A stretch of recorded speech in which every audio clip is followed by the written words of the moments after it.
안녕하세요. 오늘은 저희가 디지털 노마드로 여행을 할 때 일어나는 일들에 대해 이야기해 보려 해요.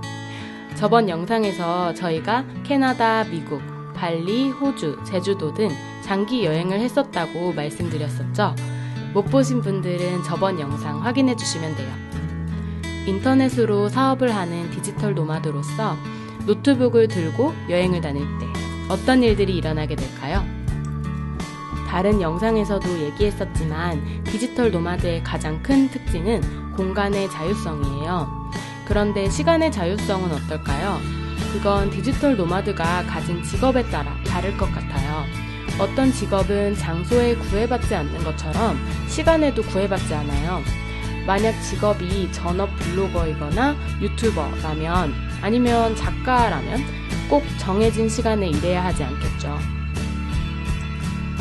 하지만 저희가 하고 있는 인터넷 사업은 시간의 자유성이 있지는 않아요. 상담 시간이나 사업을 운영해야 하는 시간이 정해져 있는 편이에요. 저희는 현재 평일 6시 이전까지는 일을 하고 있어요.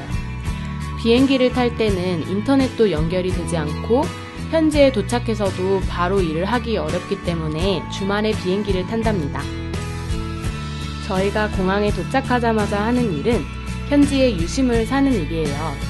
인터넷으로 먹고 살기 때문에 데이터나 인터넷이 없으면 안 되겠죠? 그런데 캐나다나 미국, 호주, 발리 그 어느 곳도 한국의 데이터 속도를 따라가지는 못하더라고요. 가끔 시내에서 먼 곳으로 투어를 가게 될 때는 데이터도 안 터져서 당황스러울 때가 있었답니다. 저희는 항상 노트북을 2개 들고 다녀요. 블로그를 하기 때문에 카메라도 들고 다니고요. 사실 예전에는 DSLR을 쓰다가 돌아다닐 때 너무 무거워서 미러리스로 바꿔서 사용하고 있어요.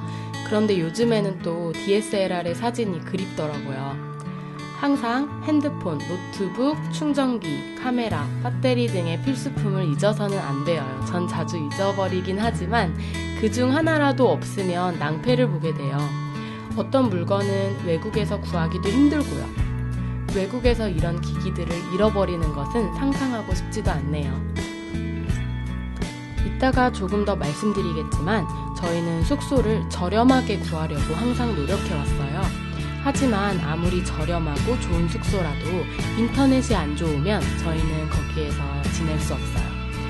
에어비앤비에서 집을 구할 때 필수 질문은 인터넷이 터지는지 그리고 잘 터지는지였어요.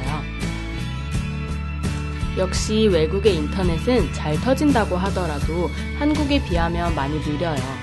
그래서 디지털 노마드들이 많이 찾는 나라나 도시에는 그들이 모여서 일할 수 있는 공간이 있기도 합니다. 저희가 발리에 갔을 때 봤던 우붓에 있는 후붓이라는 곳도 있고요. 보통 그런 곳은 빠른 인터넷을 제공하고 디지털 노마드들을 위한 모임이나 강의를 제공하기도 하며 돈을 받는답니다. 사실 저희가 발리에 갔을 때는 예산에 맞춰서 생활하느라고 한 달에 각 10만원 정도의 사용료를 내야 하는 후붓을 가지 않았어요. 하지만 다음에 태국이나 다른 나라에 가게 되면 이런 코워킹 스페이스를 한번 사용해보고 싶어요. 저희의 여행은 단기 여행자와는 모습이 좀 달라요. 보통은 여행을 며칠 동안 하기 때문에 하루라도 열심히 다니면서 많은 관광지를 둘러봐야 하잖아요. 하지만 저희는 보통 오랜 시간 머물렀기 때문에 천천히 여행했어요. 오늘 안 가면 내일 가면 되지 이런 마음으로요.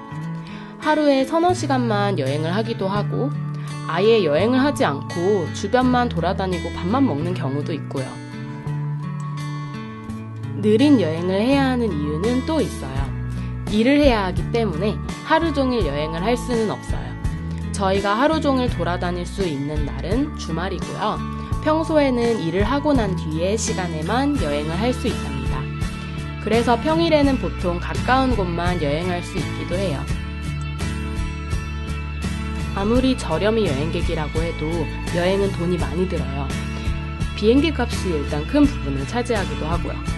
캐나다에 갈 때는 비행기 값만 해도 150만원 정도가 들었으니까요. 또한 여행을 가게 되면 종종 투어를 하게 되는데 투어 가격은 보통 비싸요. 그런 이유로 저희는 여행 상품을 이용하기보다는 직접 여행을 했어요. 하지만 가끔은 투어가 필요할 때가 있어요. 투어를 할 때는 되도록이면 저렴한 상품을 찾아서 했고요. 그래도 발리에 갔으면 서핑도 해야 되고 실내에서 멀리 떨어진 곳은 여행 상품을 이용하면 좋잖아요. 그런 투어들을 할 때마다 몇만 원에서 10만 원 이상의 돈이 들기도 했어요. 그렇기 때문에 쓸 때 쓰기 위해 돈을 아껴야 해요. 비행기도 항상 가장 저렴한 것으로 타는 편이고요.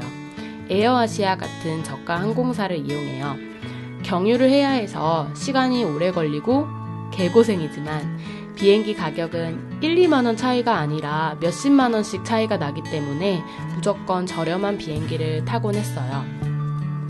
숙소를 예약할 때도 에어비앤비를 통해 최대한 저렴한 숙소를 구했었어요. 호텔이나 펜션 등은 너무 비싸서 이용해보지 못했어요. 저희가 여행을 다닐 때는 지금보다 더 재정적으로 부족했기 때문도 있고 여행에서는 돈을 쓰려고 하면 정말 쉽게 많은 돈이 나가기 때문에 아끼려고 노력했어요. 외식비도 조절했고요. 발리는 물가가 저렴해서 하루에 한두 끼는 외식을 했어요.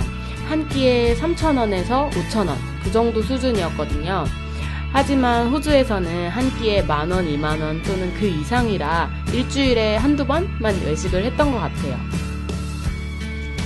디지털 노마드를 대표하는 사진이 있죠. 바다 앞에서 노트북을 펴고 일하는 사진이에요. 사실 전 이 사진은 디지털 노마드의 특성을 비유적으로 보여준 거라고 생각해요. 하지만 개인적으로 바다에서 일하는 것을 절대 좋아하지는 않아요. 왜냐하면 인터넷도 연결이 안 되어 있고 충전기도 연결해 놓을 수가 없잖아요. 굉장히 불편할 것 같아요. 만약 노트북으로 글을 쓰는 작가라면 인터넷이 필요 없으니까 그러면 그럴 수도 있겠다 생각하는데 그리고 바닷바람에 모래가 노트북에 들어갈 것 같아요. 저희는 바다에서 일하지 않고 숙소에서 일을 합니다. 일하는 시간에 집중해서 일하고 일을 마친 후에 맘 편하게 노는 것을 선호해요. 바다를 보며 일을 하는 것보다 바다를 보며 들어가서 노는 게 더 좋은 것 같아요. 오늘은 이상 커플이 디지털 노마드로 여행을 다니면서 일어나는 일들에 대해 이야기했어요. 다음에도 다른 이야기 들려드리도록 할게요. 영상 봐주셔서 감사합니다. 유익하셨다면 좋아요 눌러주시고 저에게 하고 싶은 말이 있으면 댓글로 알려주세요.